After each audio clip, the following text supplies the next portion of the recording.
스카이오 홀딩스에서 스루풋 회계 실전 분석을 하고 방송을 하고 있습니다만은, 제가 스루풋 그 회계 실전 분석을 하는데 가장 큰 영향을 준 그 자료를 한번 다시 복습해 보는 시간을 제 스스로 갖고자 합니다.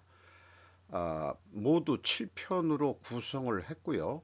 오늘은 1편 제1장 내용을 제약이론 에세이라는 책인데, 이것이 그 공식 번역이 아니기 때문에 포스터디라고 굳이 좀 이름을 붙였습니다.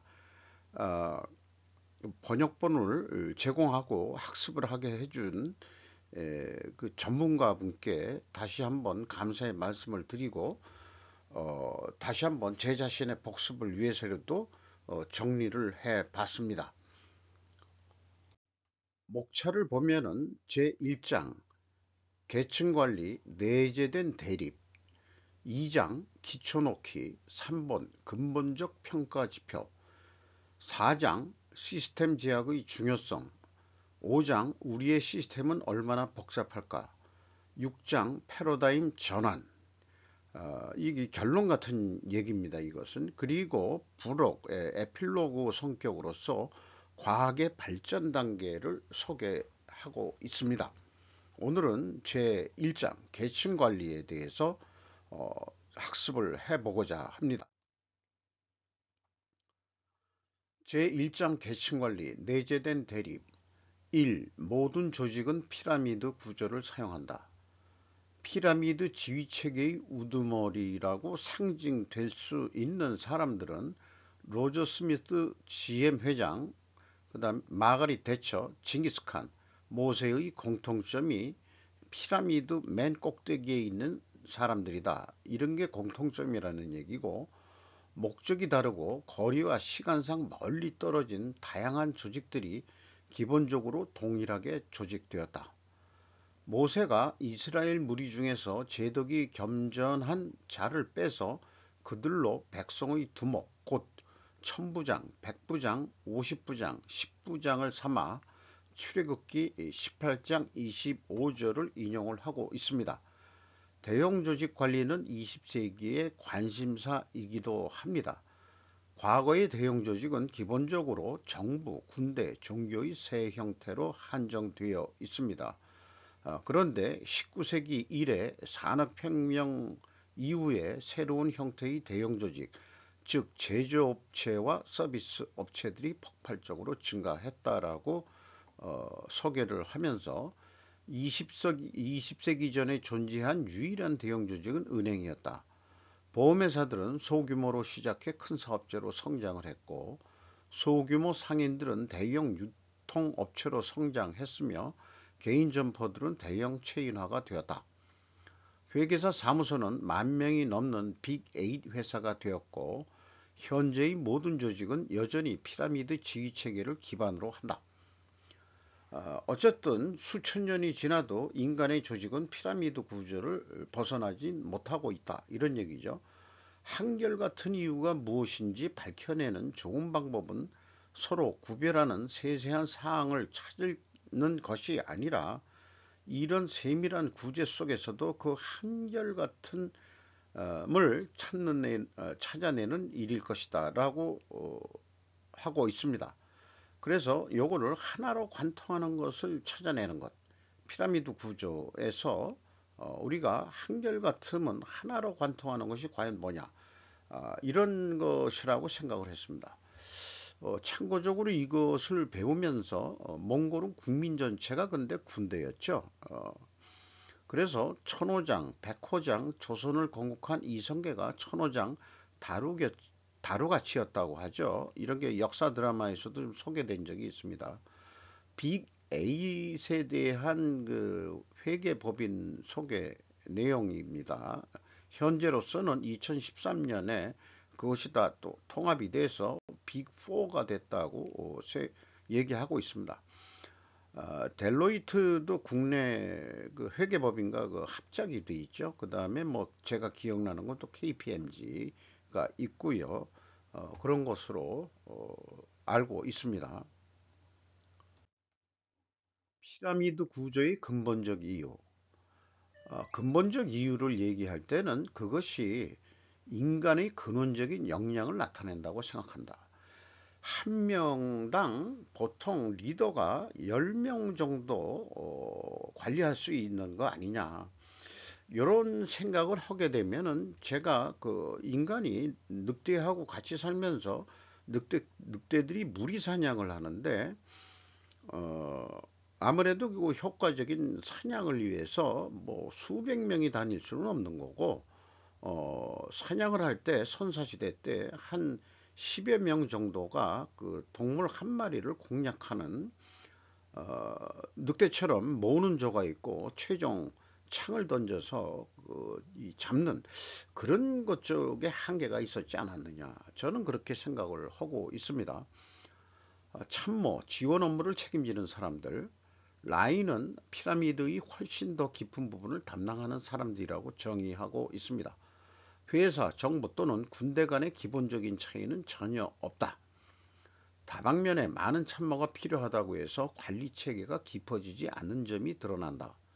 모든 계층에서 관리자 한 명당 부하 12명인 가장 실용적인 관리 비율을 가진 약 2만 명이 일하는 조직의 예는 관리 계층이 4개에 달하고 하고 있습니다. 인간의 어떤 그 한계 속에서 보면은 2만 명 정도가 일하는 조직에서는 관리 계층이 한 4계층이 생길 것이다.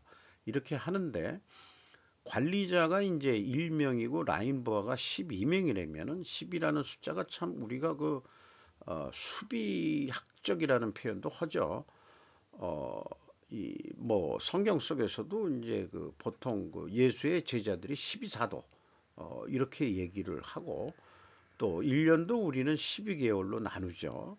그런 뭔가 그런 것들이 있어요. 그래서 1단계 관리자가 한 명이면은 라인부가 12명인데 그럼 모두 13명이 되죠. 더하면은. 그리고 이제 그 2단계에 이제 관리자가 12명이 있고 또 라인 부하가 12명이 있다면은 144명이 되고 또 이 144 3단계가 또 12명씩 가지고 있으면은 1728명.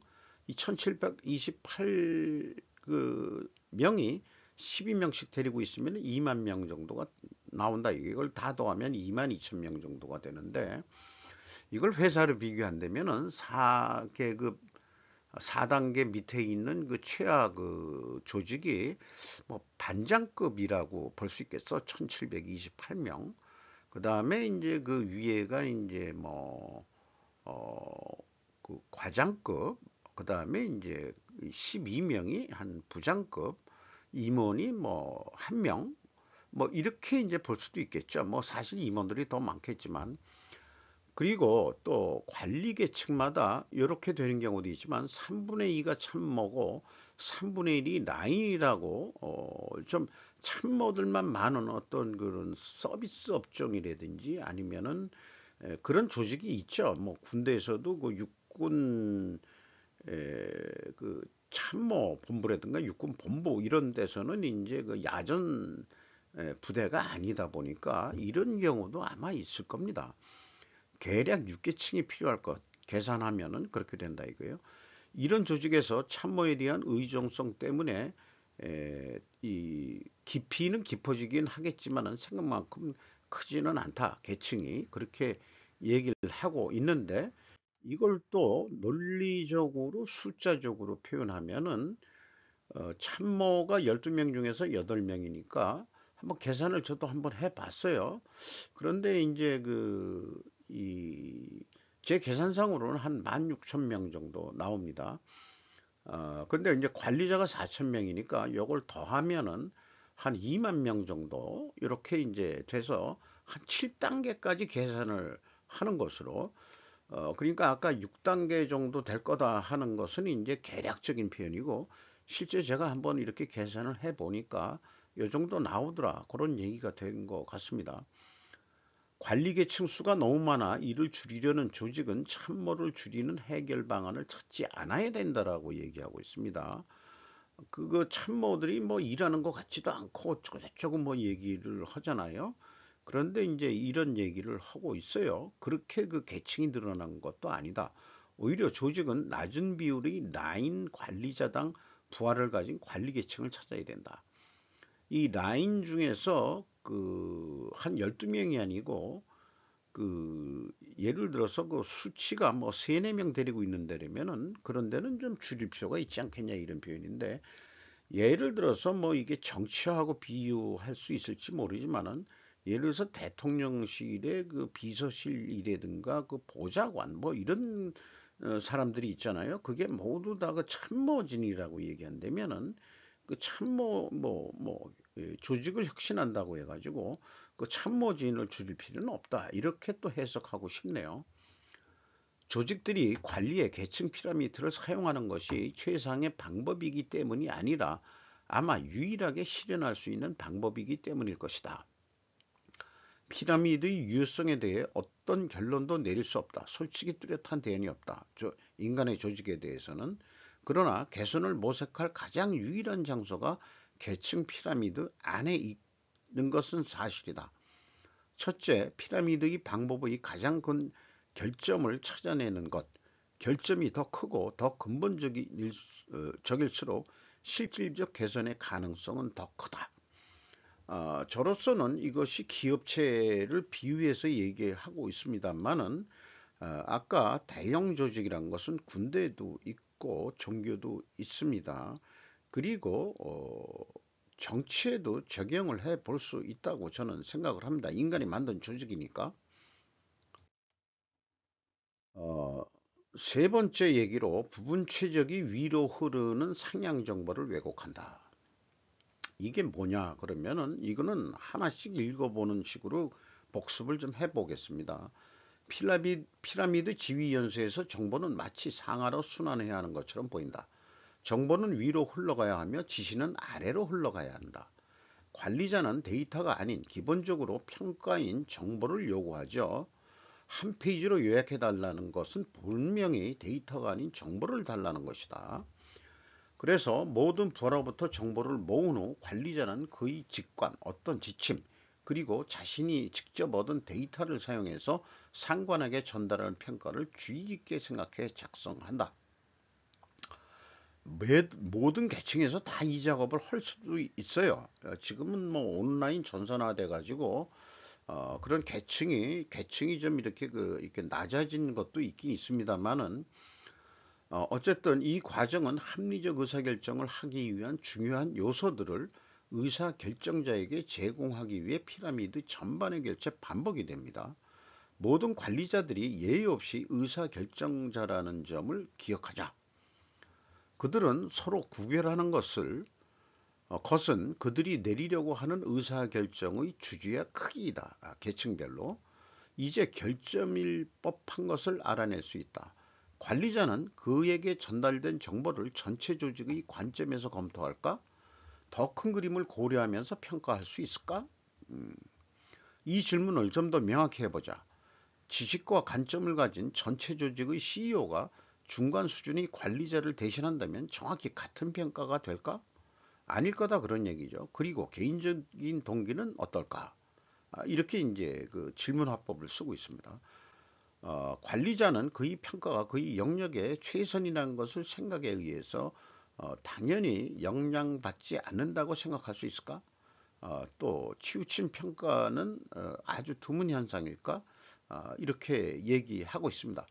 그러니까 자기 입장에 맞는 어떤 정보를 만들어서 보고를 하게 된다. 이런 거죠. 그러니까 상황을 왜곡하게 될 것이다. 이렇게 얘기를 하고 있습니다. 그리고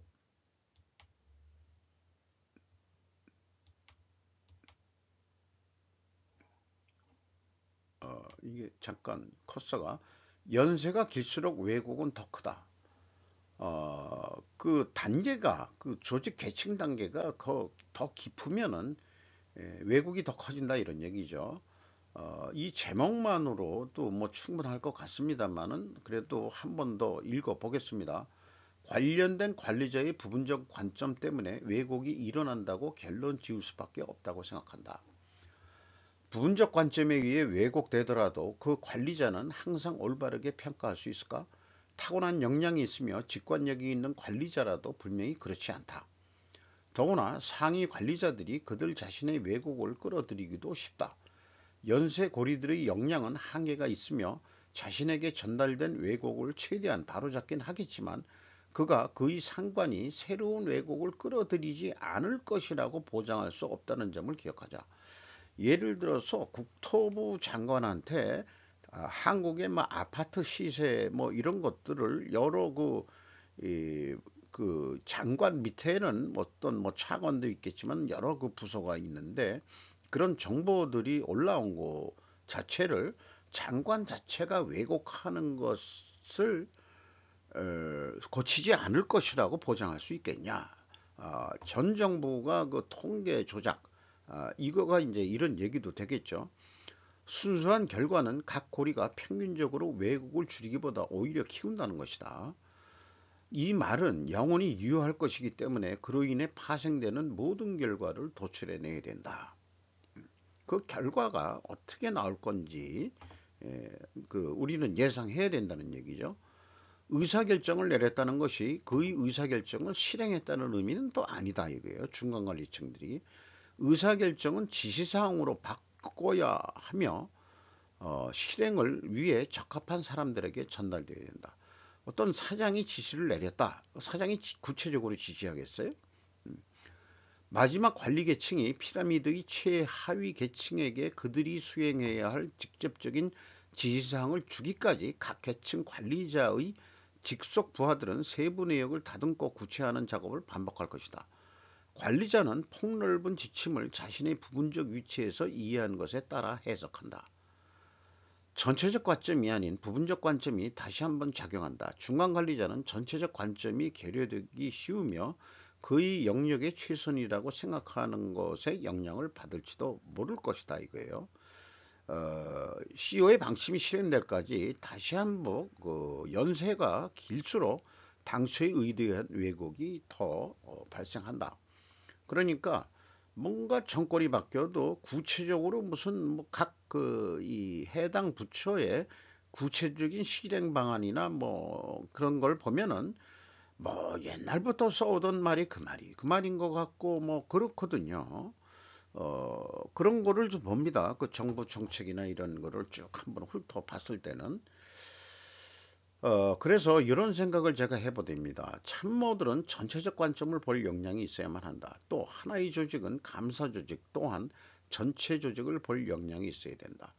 저도 조직에서 감사를 한번 해봤기 때문에 전체를 보는 관점에서 감사를 해보려고 매우 노력을 해본 적이 있기 때문에 이런 그 주석을 한번 달아봤습니다. 왜곡 크기에 대한 징후라고 이렇게 그 간단하게 장이 아니고 챕터를 만들었는데 에, 이게 이 체스 게임을 비유를 하나 했어요. 이 백마를 쥔 쪽이 직접 그 체스 선수로 나오는 게 아니고 CEO가 지시를 하고 그 중간에 여러 임원도 있고 부장도 있고 그다음에 과장도 있고 최종에 이제 이 말들이 이거 우리 장기판으로 보면 이제 말들이 뛰지 않습니까? 근데 상대방은 어린이 한 명만 있다 이게요. 이런 것들이 이게 제대로 체스 게임에서 어린이 하나를 이길 수 있을까라고 아주 재미있는 비유를 한 거죠. 그래서 정당 정치에 비유하는 것은 궤도를 벗어나긴 하지만 유일한 희망이 또 다른 정당과 겨뤄보는 것처럼 서로 왜곡을 키운다. 음, 요즘에 내년도 총선 뭐 이런 게 이걸 정리할 쯤에서 그런 게 있다 보니까 어, 뭐 비대위원장 이런 거가 이제 새로 또 뭐 해서 한다 그러고 혁신위원장이라고 했던 이인용한 씨 뭐 이런 사람들은 또 뭐 몇 개월 일하고 또 잘리고 뭐 이런 것들이 뭐 갑자기 생각이 나네요.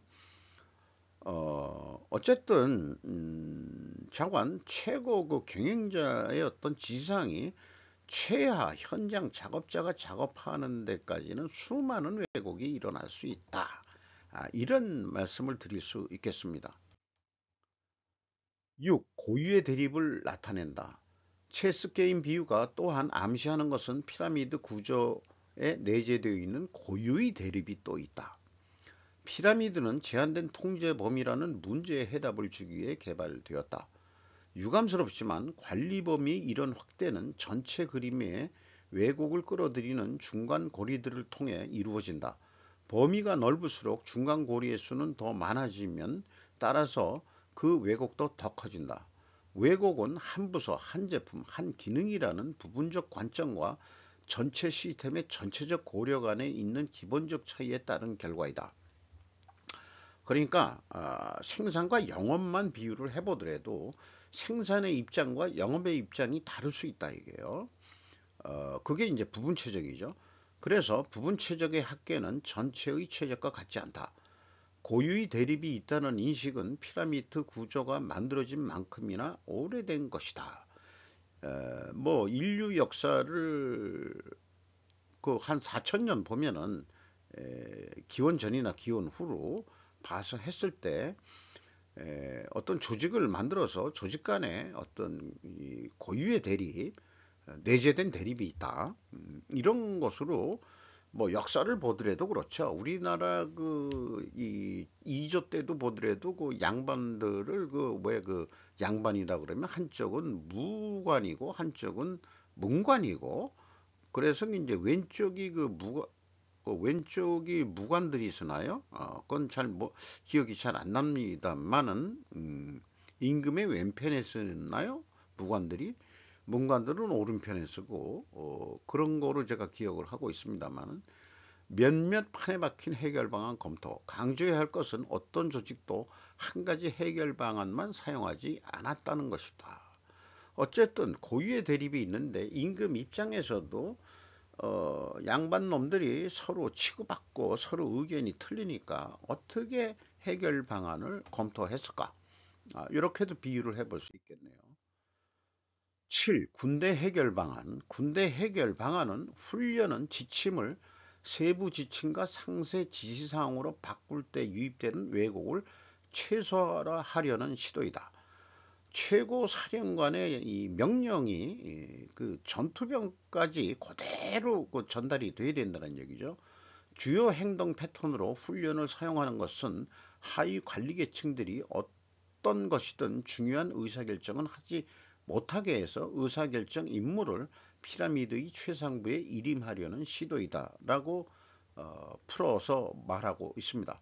모든 지침마다 사전에 결정된 해석이 동반되지 않으면 이 방법은 작동할 수 없다. 교범대로 하라는 말을 군대에서 사용하는 것은 우연이 아니다. 훈련은 정보의 다른 흐름, 즉 정보를 위로 전달하는 흐름을 다루지 않는다. 최근에 우리가 그 뭐 북한의 그 뭐 ICBM 발사에 대해서 한미일이 뭐 전투 훈련을 했다. 이런 것들은 뭐 어떻게 하든 훈련은 그 밑에서 의견을 뭐 내는 건 아니다. 지시대로만 하면 되는 거. 행동대원이다. 이거 한마디로 그런 얘기라고 볼 수 있겠습니다. 그 순수한 형태로 볼 때 어쩌면 이 방법은 제조업체나 서비스 업체가 직면하는 끊임없이 변화하는 환경에는 대응할 수 없는 경직된 메커니즘이다. 2000년 전 역사적 사례로 하이드리아누스 황제가 작성한 교본이 전군에 배포된 뒤로는 그것이 로마군 전체의 통일된 기준으로 정착했다라고 소개를 하고 있습니다. 어쨌든 훈련은 실전과 같은 맹훈련을 했었다. 그래서 뭐 이런 것을 어떻게 인터넷에서 좀 가져와 봤습니다. 그리고 뭐 이런 거를 그 전에 그 제가 15년도인가 이거를 학습을 했었는데 그때 한참 로마인 얘기를 읽고 있었어요. 그래서 카이사르 로마인 이야기에서 유사한 내용이 나옵니다. 인간은 두 분류로 나눌 수 있다. 하나는 지시를 내리는 사람이고 또 하나는 지시를 받는 사람이다. 지시하는 사람은 책임이 있고 지시를 받는 사람에겐 의무가 있다. 위험에 처했을 때 개개인이 가진 지식과 경험이 필요하다. 훈련과 체험으로 단련되어 있어야 한다. 그리고 하위 지휘관의 정확한 상황 판단이 필요하다. 그럼에도 불구하고 전체적으로는 승리는 병사 개인의 자질보다 지휘관의 자질에 달려 있다는 것을 적은 알았다. 이런 얘기예요. 카이사르는 부하들에게 용기와 긍지, 높은 정신을 바라지만 그에 못지않게 겸허함과 규율 바른 행동을 바란다. 이게 이제 그 훈련, 교범대로 하는 그런 거죠. 군대는 최소한의 희생으로 최대한의 성과를 얻을 수 있도록 구성되고 움직이지 않으면 된다. 기업도 마찬가지인데 최소한의 비용으로 최대의 이익을 얻는 거죠. 제가 이 꺾은 글씨로 한 것은 뭐 어떤 제 의견이 뭐 들어갔던 것 같기도 한데 군사 조직은 최소한의 손실로 최대의 효과를 올리는 것이 목적으로 기능을 발휘할 조직이다. 음, 요건 여기서 따왔던 것 같고 군사력의 비교도 중요하지만 그 군사력의 조건 활용률이 전투가 시작되기 전에는 알 수 없다는 것이다. 훈련이 얼마만큼 돼 있냐라는 것은 전쟁이 일어나 봐야 안다는 얘기죠. 기업과 다를 것이 없다. 재무제표만 평가 비교해서 좋고 나쁨을 판단할 수 없다. 눈에 보이지 않는 조건 활용률이 결정적 경쟁력이 아닐까 생각을 합니다. 국가방위에 대해서도 생각을 해봤던 것 같아요. 위험부담에 대한 노력 없이는 안전을 얻을 수 없다. 위험부담을 위한 노력에는 돈이 든다. 따라서 예산은 꼭 필요한 거다. 국방예산. 여기에 하지 않으면은 검은 백조는 언젠가는 나타난다. 우리가 국가방위에 노력을 하지 않으면 언젠가 당할 수 있다. 뭐 이거 상식 같은 얘기죠. 8번 종교의 해결 방안은 좀 달랐다고 합니다. 종교 역시 사전에 결정된 요리책, 레시피라는 비유를 했네요. 사용하지만 그들이 요리책과 군대의 교본 간의 차이는 크다. 종교 기반 조직은 지침과 지시사항 사이에 있는 사전에 결정된 엄격한 해석을 사용하지 않는다. 오히려 옳고 그름에 대한 매우 상세한 규약을 발전시켰다. 그러니까 종교는 옳고 그름을 따지는 거죠. 군대는 그런 거 안 따지는 거고요. 이 규약은 지침과 지시사항이 아닌 상황과 적절한 지침관을 연결한다. 십계명은 새로 만들어진 조직의 모든 계층에게 주어진다. 이어지는 장들은 보다 상세한 내용과 구체적인 규칙들을 담고 있다. 제가 그 구약을 그래도 한 번은 읽어본 사람이 한 두 번은 읽어봤나? 뭐 기억은 못하지만은 이 규칙들은 무엇일까? 피라미드 최상부가 준 지침을 실행하는 방법이 아니다. 하위 계층들이 피라미드의 최상부의 의사결정을 기다리지 않고 도출해낼 수 있는 규칙들인 것이다. 이렇게 이제 성격을 얘기하고 있습니다. 바람직하게는 기저계층에게 최대한의 자율성과 의사결정 권한을 주려고 노력한다. 왜 그러냐 그러면은 자발적인 전도를 하기 원하기 때문이겠죠. 종교가 또 전파되기를 바라기 때문에 자발적으로 그게 나서야지. 뭐 위에서 지시해서 전도하라, 또 전파하라, 전교하라 이런 식으로의 용어들이 있는데 그거 한다고 되는 건 아니다 이거예요. 지가 이제 원해서 되도록 이렇게 돼야 되겠죠. 부분적 관점과 전체적 관점 간에 있는 고유의 대입을 해결하는 종교의 방법은 사전에 결정된 규칙을 통해 이루어진다. 따라서 십계명 자체는 한 세트의 규칙일 뿐 아니라 동시에 전체 조직의 목표에 대한 매우 정교한 표현이다. 부분 최적과 전체 최적 간의 고유의 대립은 종교는 간단히 그렇게 해설을 했다. 이렇게 소개를 하고 있습니다. 규약의 발전, 옳고 그름을 다룸의 풀리지 않는 2000년 된 문제라고 해서 이것도 로마인 얘기에서 나왔는데요. 일신교는 옳고 그름을 다룬다. 다신교는 상호 인정과 개방성이 있다. 이런 거 보면은 요즘에 뭐 다양성 얘기들을 하죠. 음, 그렇게 되는데 일신교는 옳고 그름을 다루기 때문에 정통파와 이단이란 적대 관계가 나와서 이슬람교는 수니파와 시아파가 있죠. 지금 수니파는 사우디아라비아가 종주국으로 소개가 되고 있고 시아파의 정통은 이란으로 되고 있죠. 그래서 이슬람 아랍권이 아니죠. 그 이란은 그 페르시아인이라고 표현이 되고 나머지 그 중동은 또 아랍권이라고 또 표현을 하고 있습니다. 기독교 공동체만 풍요로운 현상을 보고 비로소 종교 사업에는 돈이 모인다는 동서고금 만고불변의 원리에 눈을 떴을 것이다. 종교 돈 벌죠. 헌금 잘 들어오고 불교든 뭐든 돈 잘 들어옵니다. 그래서 분파 활동이 활발하다. 윗자리에 서면 설수록 돈을 자기 쪽으로 더 많이 끌어들일 수 있다. 아무리 종교의 기시를 내건다 해도 교회가 조직인 것은 변함이 없더라고. 로마인 얘기를 쓴 일본인 그 작가죠. 시오미 나나미인가요? 나오미 여사. 상당히 그 보수적인 그런 여성으로 알고 있습니다. 최근의 사례가 지금 이스라엘과 하마스 전쟁이라고 보여집니다.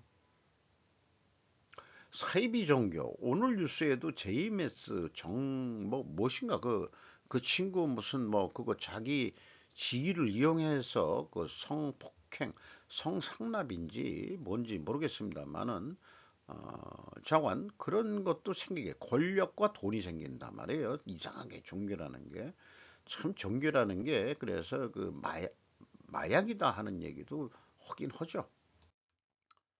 자, 그게 중요한 게 아니고 목표는 해결 방안을 지시한다. 그래서 그 내재된 대립을 해소하는 거에 목표는 해결 방안을 지시한다. 서로 갈등이 있을 때 목표가 국가의 생존이라고 한다 그러면은 여야가 그 부분에 대해서는 대립이 돼서는 안 되는데 지금 우리나라는 대립같이 보입니다. 이거 그래서 한국이 위태하다라고 자꾸 보이게 되는 거죠. 종교 조직이 채택한 개념적인 해결 방안은 군대 조직이 채택한 것보다 분명히 우수하다. 차이의 이유는 필시 각 조직의 목표를 성취하기 위해서 사용되어야 할 수단에 있는 것 같다. 종교 조직의 목표는 개개인의 특정 방법으로 행동할 때 성취된다. 상위 계층들은 규칙에서 파생된 것이 명확하지 않을 때 그 규칙을 그저 해석해 주기 위해 필요하다. 군대의 목표는 개인의 노력에 덧붙여 집단의 노력에 의해서만 완수된다. 때문에 모든 계층의 적절한 규칙들을 즉 존재하는 모의 하위 집단의 적절한 규칙들을 찾아내야 한다. 이는 분명히 더 크며 더 힘든 과업이다. 종교 조직이 아까 그 이 전도 내지는 전교라고 라고 얘기를 했는데 이게 나쁜 면으로 얘기할 땐 테러라고 본다면은 이게 자발적으로 하고 그 지침을 해석을 해주기 나름이다 이게요. 음, 네가 말하자면은 말하자면 자살을 특공을 한다 그러면은 아마 하늘나라에 갈 거다. 뭐 이런 해석이죠. 이런 거니까 이래니까 군대가 그걸 테러하고의 전쟁하는데 매우 어렵다라고 그렇게 느껴집니다. 제조업과 서비스업도 군대가 가진 동일한 기본적인 문제로 어려움을 겪습니다. 자발적으로 하기가 어렵죠. 기업이라는 게 목표를 성취하려면 최소한 하위 집단들의 동기화된 상호 노력이 필수다. 이렇게 되기까지 동기화된 상호 노력이 되게끔 어떻게 할 거냐가 이제 기업 경영의 큰 화두가 되겠죠. 그게 바로 평가 지표이다라고 얘기를 하고 있습니다. 이 규칙들은 무엇이 옳으며 무엇이 그른지를 규정하려는 것이다. 따라서 그것들을 계량화하는 것이 바람직하다면 평가 지표라 불러도 타당할 것이다. 사업을 하나의 전체로서 판단해 이끌어가기 위해 평가 지표를 세심히 고안해 내려는 노력, 이게 재무제표로 상징이 되어 있고요. 이 피라미드 하위 계층들에 대한 평가 지표를 고안해 내려는 노력, 요거는 이제 관리회계라고 비유를 하고 있습니다. 보다 훨씬 더 성공적이었다고 가정해 보자. 음,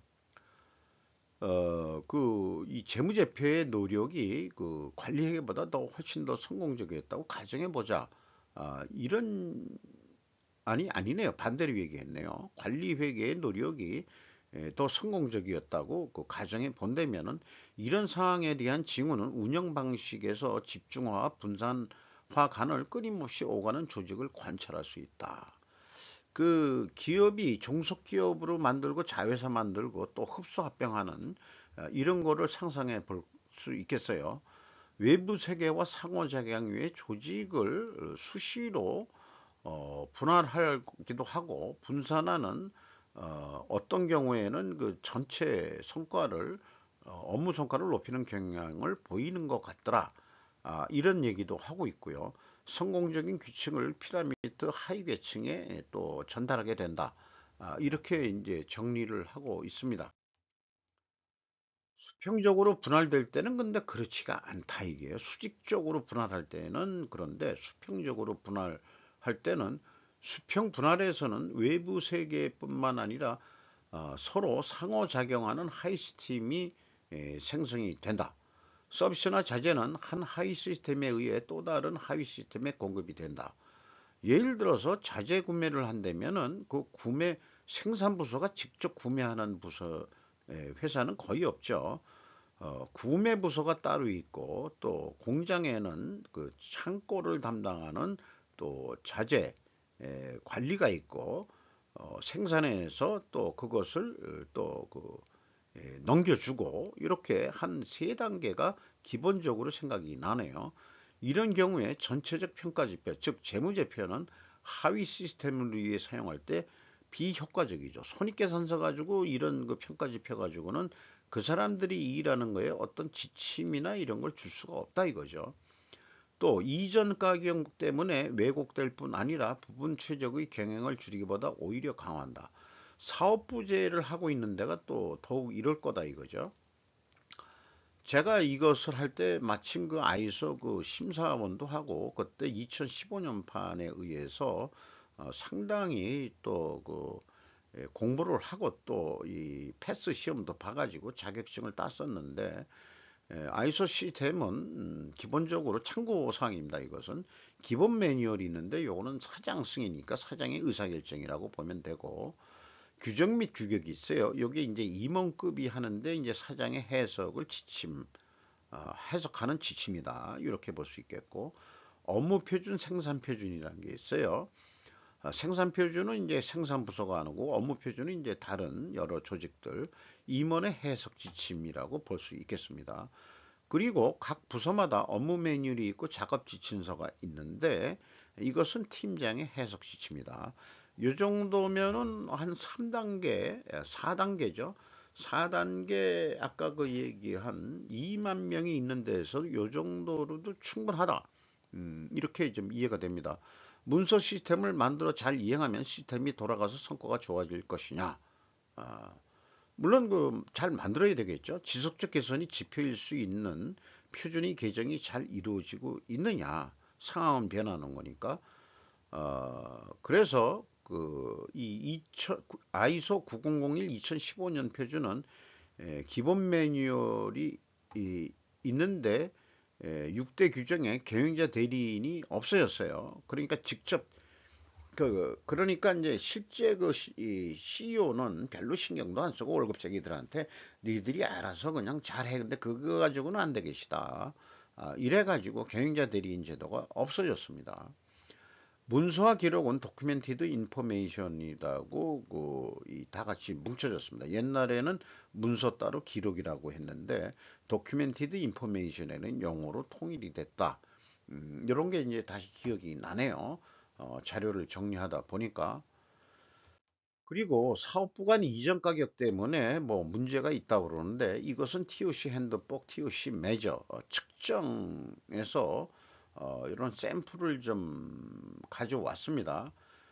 디비전을 사업 부문이라고 보면 되겠죠. 원가, 재료비, 노무비, 경비 이 총 제조 비용이라고 볼 수 있고 이 원가가 공통 간접 원가를 배부한 총 원가를 이전 가격으로 하는 것이 현재의 관례로 관찰이 된다 이렇게 얘기하고 있습니다. 최고 경영자는 모든 결정을 주강 집권화해서 관리하고 싶다. 그러나 빠른 경쟁력 의미에서 충분한 행동을 하기에는 어렵다. 분권화할 때 수정할 수 없는 이전 가격이 항상 그래서 이슈가 된다. 수정할 수 없는 이전 가격이 있다. 사업부 간 경쟁, 영업은 높은 가격으로 이전, 구매는 낮은 가격으로 인수하려 하기 때문이다. 요게 저도 직장에 있을 때 경험을 해 봤는데 사업부 간 제품 이전 가격, 제품이라고 표현했습니다. 어떻게 전체적으로 보면 하나의 그 중간 공정품인데 이게 그 다른 부문으로 넘어갈 때 그게 그대로 넘어가죠. 생산량을 상당량을 총 원가로 이전하면 해당 사업부는 적자 확률이 뻔하므로 시장 가격으로 이전 판매하는 것이 타당하다고 요구하.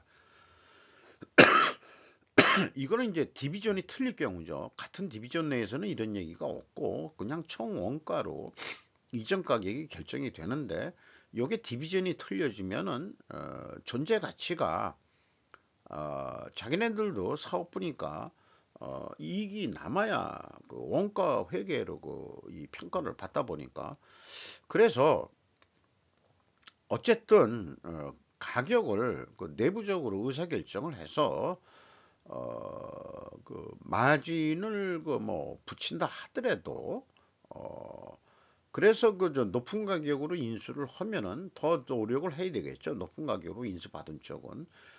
다만 이게 이제 실무적으로 그때 이제 한천세법도 많이 봤어요. 그랬더니 부가가치 그 뭐 어떤 조항에서 찾을 수 있는 게 부가가치세법상 세금계수를 발행하되 디비전과 디비전 간의 그 거래는 영세율로 하면 된다.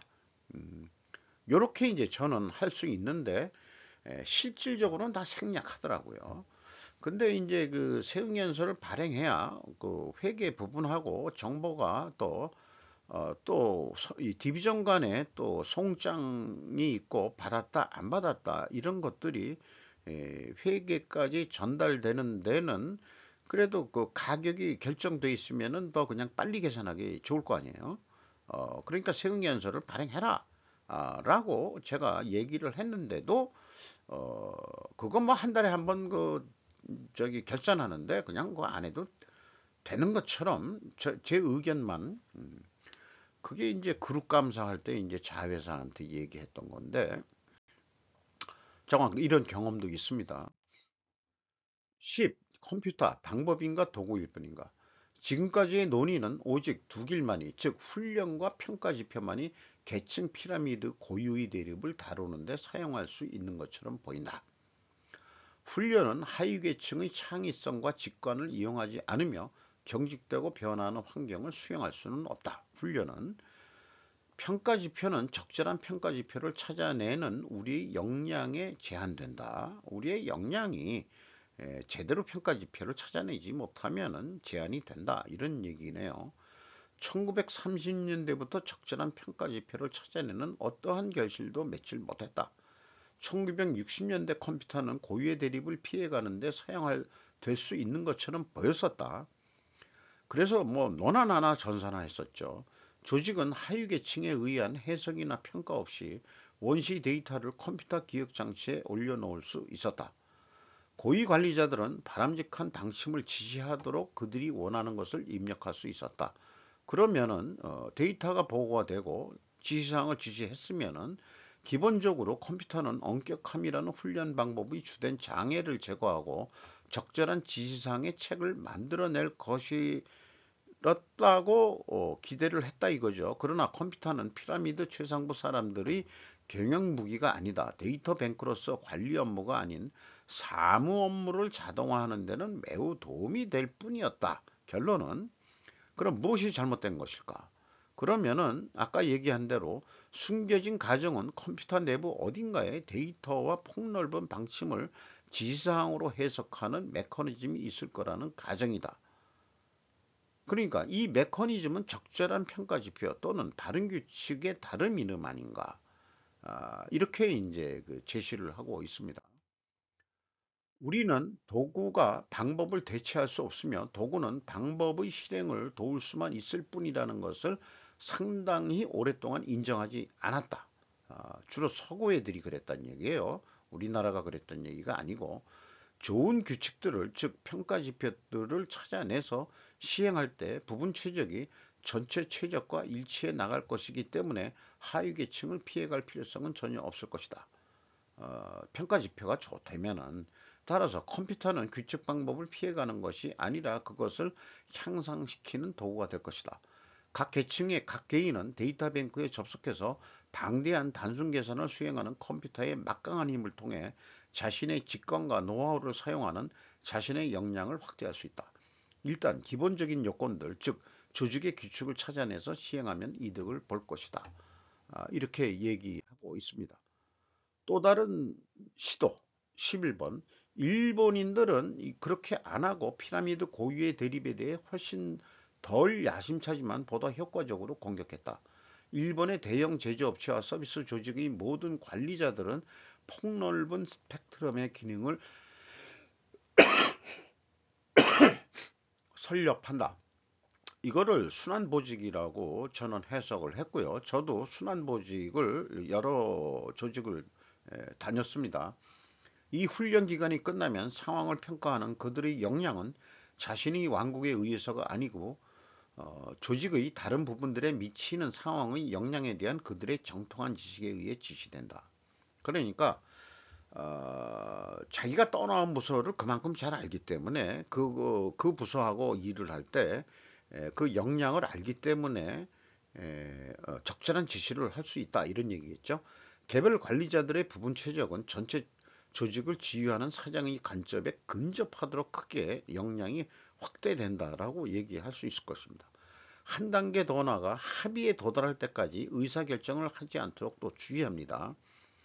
품위서에 합의 칸이 있어요. 그거 다 일본식으로 배웠던 거죠. 지금도 아마 변하지는 않았을 겁니다. 어, 이는 시간이 오래 걸리는 과정이다.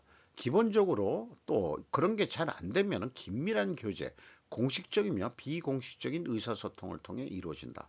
회사 업무 시간 외에 퇴근하면서 또 일본 영화 보면 그런 거 많죠. 그 얘기 월급 샐러리맨들이 그 술집에 앉아가지고 그 한잔 하면서 또 이런 걸 하고 또 회사 돈으로 그 판공비를 정리할 수 있다면은 좀 더 센 거, 더 비싼 거로 먹고 저도 그 일본에 출장을 가본 적이 있는데 그때 이제 그 걔네들이 좀 비싼 걸 사더라고요. 그게 이제 손님이 왔다고 해서 좀 쓸 수 있는 거죠. 그래서 비싼 거 잘 얻어 먹은 적이 있습니다. 걔네들은 왜 우리한테 우리는 더 해주지 뭐. 회사 돈만이 아니고 공장에 기술자로 온 사람을 허구한 날 데리고 나가서 부어라 마셔라 그냥 그 뭐 그렇게 그냥 해줬으니까 걔네들 뭐 짠 월급 생활에서 그 정도 대접받았으면 그냥 깨죽죠. 그 나이가 좀 나이 많아서 들어오신 분들이 기술자로 오니까 그냥 뭐 좋아라 하죠. 그런 뭐 거기까지 뭐 얘기할 건 없겠지만은 이 과정은 일상적인 의사결정에는 더듬이 효과적이지 않다. 그러나 서구 국가보다 더 나은 전반적인 결과를 낳는다는 사실은 서구의 방법이 답보 상태에 머물러 있다는 점에서 두려운 증언인 것이다. 12. 더 나은 방법, 실행의 장애.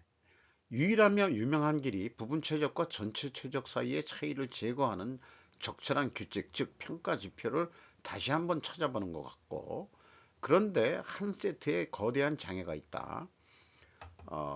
중간 관리자들은 전체 조직에 대한 전체적 관점에 따라 평가하고 의사결정하며 행동할 것을 요구한다. 이 규칙이 모든 관리 계층에 철저한 행동 변화를 요구한다는 의미이다. 요구되는 변화의 크기는 분명히 문화혁명에 가까운 것일 것이다. 규칙을 찾아내는 것이다. 이게 문화혁명에 가까운 거고 행동 변화까지 그게 이제 장애가 된다 이게요.